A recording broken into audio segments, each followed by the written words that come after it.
How to improve your English skills? My most important advice is to do something, but above all, have fun. Make it your hobby, not a chore. There are many ways to improve your level of English, but only you can find the right way for you. Here are few tips that might help. इसका हिंदी मतलब main यही है कि आप English सीख सकते हैं और आपको इंग्लिश कैसे सीखनी है। आपको उसे डेली टास्क या फिर एक कंपल्सरी वर्क नहीं बताना है।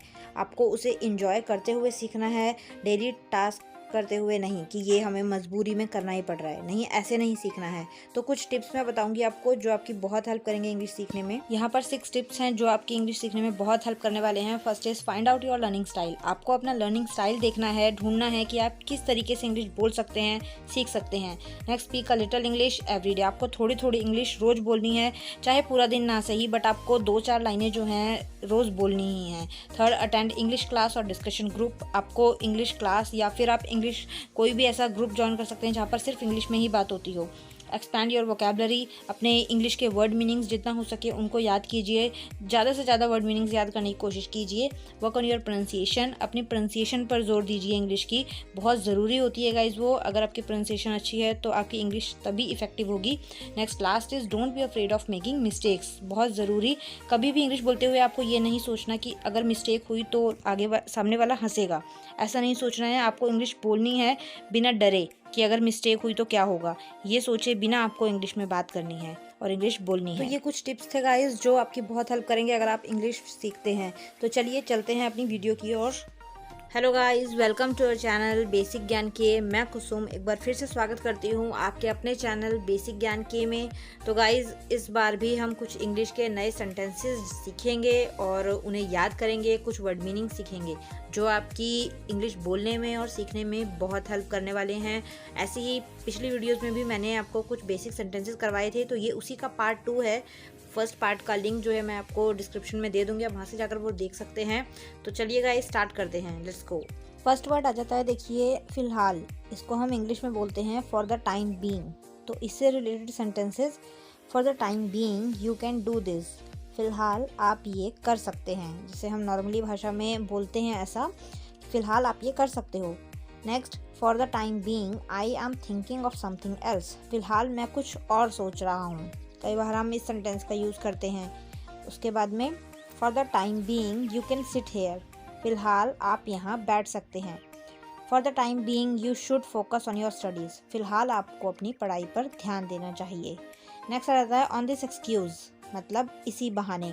आई will meet you on this excuse. इसी बहाने मैं आपसे मिल लूँगा। You can meet her on this excuse. आप इस बहाने से उससे मिल सकते हैं। You can know each other on this excuse. आप इस बहाने एक दूसरे को जान सकते हैं। I will know her feeling on this excuse. मैं इसी बहाने उसकी भावनाओं को जान लूँगा या जान लूँगी। नेक्स्ट उसके बाद आता है ड्रेडफुल, मतलब भयानक। जब कोई चीज़ बहुत भयानक लगती है तब हम उसके लिए यूज़ करते हैं dreadful. I had a dreadful dream last night. कल रात मुझे एक भयानक सपना आया, या कल रात मुझे एक सपना आया, तो वहाँ पर हम यूज़ करेंगे dreadful. It is so dreadful that I don't want to think of it. यह इतना डरावना है कि मैं इसके बारे में सोचना भी नहीं चाहता। I have a feeling that something dreadful is going to happen. मुझे एहसास है या फिर मुझे ऐसा लग रहा है कि कुछ बहुत डरावना होने वाला है या भयानक होने वाला है। Something dreadful has happen to him. उसके साथ कुछ भयानक हुआ है। Something dreadful has happen to him. Next आता है कंपल्जन, मतलब मजबूरी। सो इसके लिए हम यूज़ करते हैं sentences, I can understand your compulsion. मैं आपकी मजबूरी समझ सकता हूँ। I can understand your compulsion. Next, don't take advantage of her compulsion. उसकी मजबूरी का फ़ायदा ना उठाएं या उसकी मजबूरी का फ़ायदा मत उठाओ। Please understand my compulsion. कृपया मेरी मजबूरी को समझें। हम इसको बहुत बार यूज़ करते हैं इस सेंटेंस को। इट्स माई कंपल्जन, यह मेरी मजबूरी है। सो इसे हम बोलेंगे इट्स माई कंपल्जन। नेक्स्ट आता है डेलिब्रेटली। डेलिब्रेटली मतलब होता है जानबूझकर। जब हम कोई जानबूझकर कुछ काम करते हैं तो हम यूज़ करते हैं like I can't deliberately hurt anyone. मैं जानबूझकर किसी को चोट नहीं पहुंचा सकता या सकती। You deliberately wanted to harm me. आप जानबूझकर मुझे नुकसान पहुंचाना चाहते थे। You deliberately wanted to harm me. I didn't do it deliberately. मैंने ऐसा जानबूझकर नहीं किया। I didn't do it deliberately. You deliberately did it. आपने जानबूझकर ऐसा किया है. You deliberately did it. अब हम थोड़े से कॉमन सेंटेंसेस पढ़ेंगे और मीनिंग्स देखेंगे जो हम डेली यूज़ करते हैं लाइफ में. What's so funny in it? इसमें हंसने वाली कौन सी बात है? तो हम इसे बोलेंगे What's so funny in it? Next, wipe it with the hanky. इसे रुमाल से पोंछ लो. Wipe it with the hanky. वो भरोसेमंद नहीं है. He is not reliable.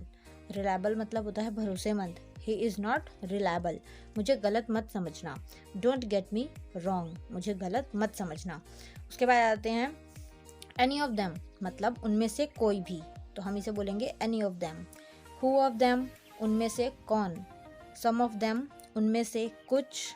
उसके बाद none of them उनमें से कोई नहीं. One of them उनमें से एक.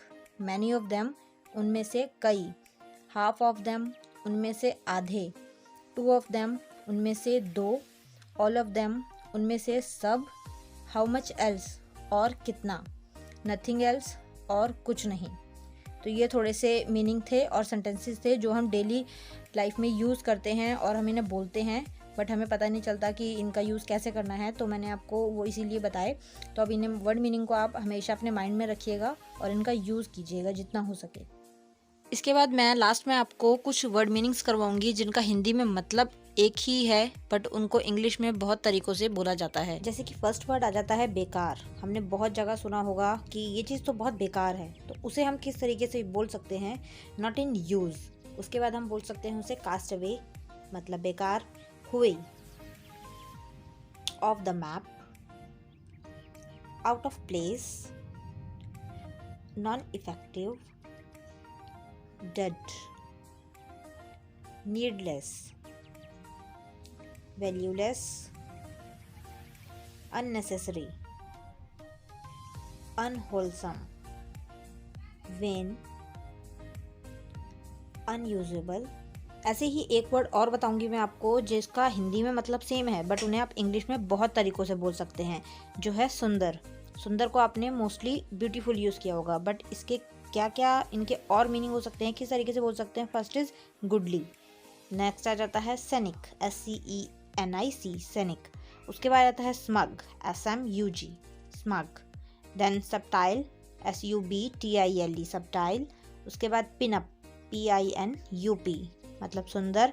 Then subtle, SUBTLE, subtle. Sightly, sightly मतलब भी सुंदर होता है, SIGHTLY. देन बनी मतलब सुंदर. और featous, FEATOUS, featous. And last में रहता है गैलेंट. तो गाइज देखा आपने एक ही हिंदी वर्ड के कितने सारे इंग्लिश मतलब होते हैं, आप उनको कितने इंग्लिश में कितने तरीकों से बोल सकते हैं. इसके साथ साथ गाइज आपको एक काम और करना है, आपको अपनी प्रोनाउंसिएशन पर भी जोर देना है, क्योंकि कई बार क्या होता है कि हम इंग्लिश याद कर लेते हैं, समझ लेते हैं, वर्ड मीनिंग्स याद कर लेते हैं, बट हमारी प्रोनाउंसिएशन ही अच्छी नहीं होती और हमारा इफेक्ट दूसरों पर बहुत बुरा पड़ता है. जैसे अगर मुझे सटल बोलना है तो मैं उसको सबटल बोल देती हूँ, SUBTLE. अगर मैं सबटल यूज़ कर देती हूँ तो सामने वाले पर क्या असर पड़ता है, वो सोचता है कि ये सिर्फ इंग्लिश मतलब बोल रहे हैं बट इनको उतनी अच्छे से आती नहीं है. लेकिन अगर हमें इंग्लिश आती भी नहीं है और हम सबटल को सही प्रोनाउंसिएशन यूज़ कर रहे हैं, सटल, तो उससे क्या होगा, चाहे हमें इंग्लिश का ज़्यादा कुछ ना आता हो, लेकिन अगर हम प्रोनाउंसिएशन अपनी राइट रखेंगे तो उसका बहुत असर पड़ता है सामने वाले पर. आई होप आप समझ रहे हो मैं क्या बोल रही हूँ. Pronunciation is the backbone of English. So use right pronunciation as well as English.